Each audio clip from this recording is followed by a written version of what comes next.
Federal minister for climate change शहरी रहमान साहब हमारे साथ मौजूद हैं। शहरी साहब शुक्रिया, आपने वक्त दिया। माहौलियाती शहरी साहब तब्दीली की हम बात कर रहे थे, जिससे पाकिस्तान लिटरली सबसे ज़्यादा मुतासर होने वाले मुल्कों में शामिल है, और अभी तो ये सिलसिला ऐसा लग रहा है खुदा न खास्ता पता नहीं कितने सालों और चलेगा। लेकिन अब ये दुनिया के भी सामने आ गया है और एक तखमीना लगाया गया है $40 अरब का। आप इसके बारे में कुछ बताएंगी, किस तरह से तखमीना लगाया गया है? इतना ही नुकसान हुआ है या एक्चुअल हकीकत इससे ज़्यादा है? नेशनल असेंबली में भी कल कहा कि इससे ज़्यादा हो सकता है, और ये तखमीना मैं समझती हूँ काफ़ी मोहतात यानी कंजर्वेटिव एस्टिमेट है, क्योंकि आपको याद होगा 2010 का फ्लड इससे कम था, यानी इस रकबे और आवाम लोगों में 20 उसमें 20 मिलियन अफेक्टेड थे, इसमें 33 मिलियन अफेक्टेड हैं। और उसका भी पूरा जब तखमीना लगाया गया बाद में तो $40 अरब की ही बात हुई थी। इसमें मेरे ख्याल में इससे ज़्यादा होगा, लेकिन वर्ल्ड बैंक इस वक्त लिटरली ये पहला नीड्स असेसमेंट हो रहा है जो थोड़ा सा डिटेल है, और इसमें काफ़ी आपने देखा लोगों को टाइम भी लग रहा है, तकलीफ़ भी है कि किस तरह ख़त्म हो, लेकिन ये करना ज़रूरी है, और मैं समझती हूँ ये एक पहली कंजर्वेटिव एस्टिमेट है। अच्छा शहरी साहब, आपने ऑब्वियसली बताया है कि करीब 1 करोड़ मज़ीद लोग जो हैं वो गुर्बत की लकीर से नीचे जा सकते हैं। ऐसा हुआ तो ये हमारी मईशत के लिए बहुत ही नुकसानदेह होगा, बड़ा झटका होगा। तो दुनिया को हमारी बड़ी मदद करनी चाहिए। वो भी देख रहे हैं कि इधर क्या हो रहा है, उनको बड़ी अच्छी तरह ये भी पता है कि क्यों हो रहा है। तो क्या दुनिया इस तनासुब से मदद कर भी रही है? कुछ आपको लगता है कि ऐसा हो रहा है, कुछ बैलेंस है? देखिए, इस वक्त इमदाद हर तरफ से आनी तो चाहिए और आई भी बहुत है, और प्राइम मिनिस्टर और फॉरेन मिनिस्टर भी बहुत ही मुतहर्रिक रहे हैं, चाहे कैंपों में जाना हो या आदमी दुनिया से राब्ते करना हो।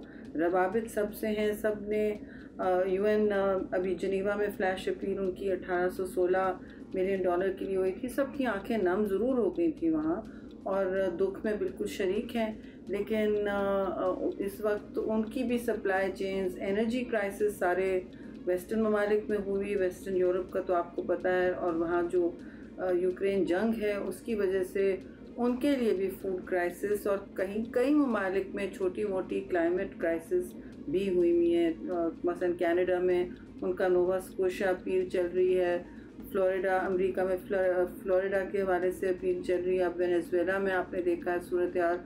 तो हर जगह ये उठ रहा है क्लाइमेट चेंज का मसला, और लोगों के रिसोर्सेज और फंड्स को ड्रेन करता जा रहा है। लेकिन पाकिस्तान में तारीख़ में मैं समझती हूँ, नॉट जस्ट इन पाकिस्तान, अगर आप साइंस पूरी देख लें, आप इसमें पढ़ाई रिसर्च देख लें, सेंचुरी में पूरी मतलब 21st सेंचुरी में, और मैं समझती हूँ 20th में भी इतना बड़ा क्लाइमेट डिज़ास्टर कभी नहीं हुआ है। 33 मिलियन, तो ऑस्ट्रेलिया को भी आप देख लें, इतना बड़ा कॉन्टिनेंट, उसमें भी आप 7 मिलियन ऐड कर लें तो अफेक्टेड लोग ही आपके उतने होते हैं। कम अज़ कम मैं इस बात से मुतमईन तो हूँ कि पहली दफ़ा इतना मजबूत और मरबूत मुकदमा लड़ा गया UN जनरल असेंबली में, और हर लेवल पे फॉरेन मिनिस्टर, प्राइम मिनिस्टर दोनों की मैसेजिंग बहुत क्लियर रही है इस बारे में, कोई हमने बल्कि काफ़ी अग्रेसिव रही है।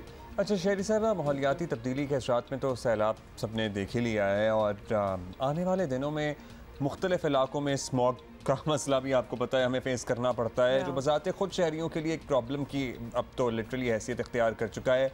फ़ज़ाई आलूदगी में कमी के लिए हम क्या कर सकते हैं, या इस सिलसिले में हुकूमती सतह पर कुछ सोचा जा रहा है, या इसका इदराक भी है कि हाँ ये भी एक प्रॉब्लम है जो हमारे शहरियों की सेहत मुतासर कर रहा है?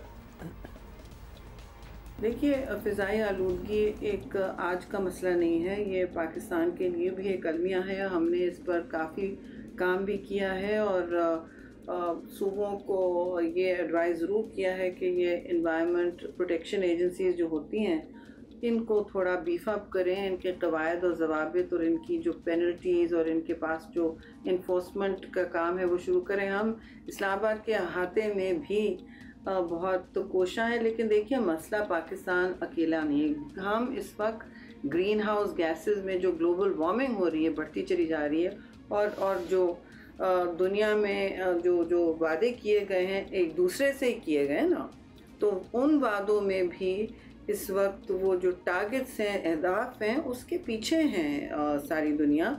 और ये बहुत एक ख़तरनाक सिचुएशन बनती चली जा रही है मुल्क के लिए, पाकिस्तान के लिए, इन डेवलपिंग ममालिक के लिए जो प्रिपेयर्डनेस में पीछे रहते हैं और सारे फंड्स की वजह से, और जो इक्वेटर के नज़दीक हैं, जो ऐसे लॉन्जिट्यूड में हैं जहाँ पहले उन पर इन असरात का नज़ला गिरता है, तो एक हरावल दस्ता बन जाता है डिज़ास्टर का लिटरली, जहाँ हम खड़े होते हैं वैनगार्ड फ्रंट लाइन लिटरली।